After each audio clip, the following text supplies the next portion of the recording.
Nháo vào đó. Háo.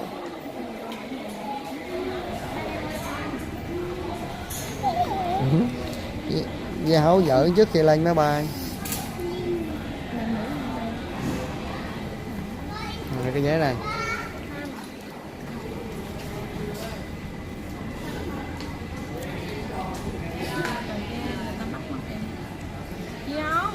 Chị Hấu, chụp hình để giống ở bên Singapore.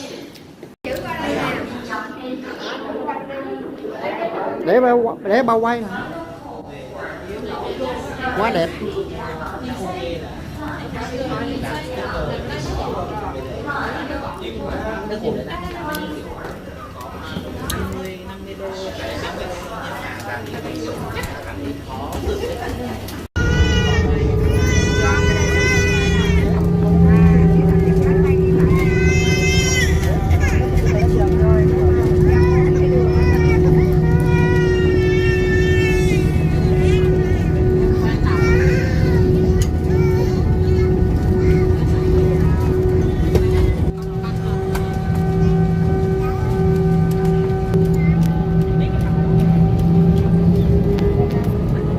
Bây giờ máy bay đang chuẩn bị cắt cánh này nha.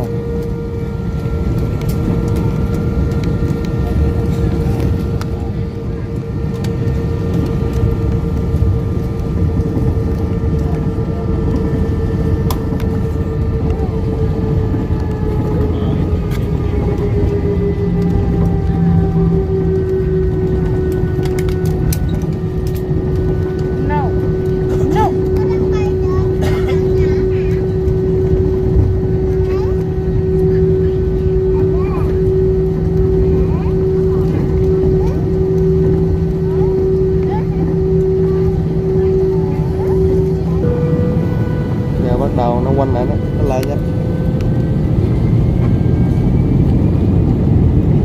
Lên.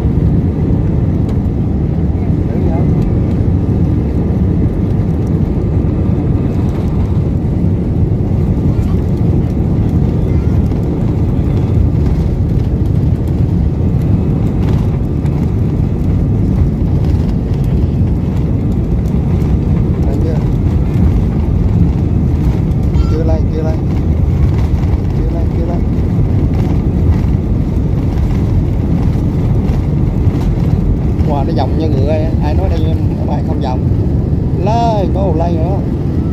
Wow, lấy luôn. Lay nghiêng nát luôn.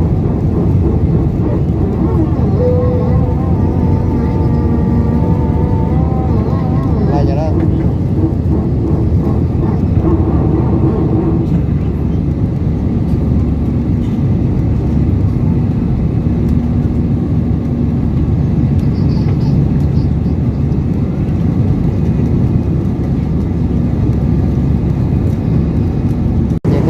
Trên Mai này đã, trên Mai đó, đi ở trên Mai luôn đấy.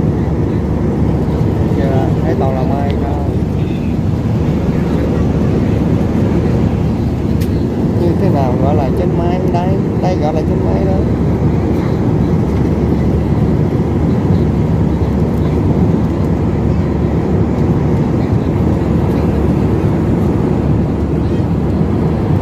Trên đây có tàu không?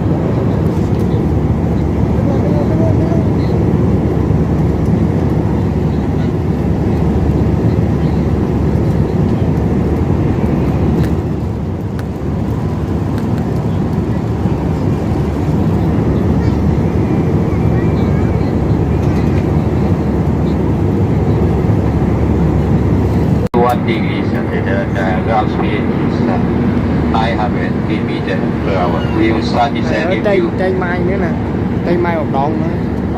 Trên Mai các cây số. And we receive new weather report, and the report is coming in windy and around 2 p.m. local time. Thank you for your attention. Thank you for choosing Vietjet.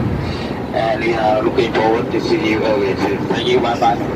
Stay in Washington City.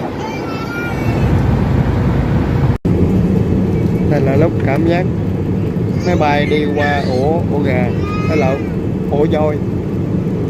Máy bay vòng. Lúc mà máy bay đi qua mây nó sẽ dòng nha, hết rồi.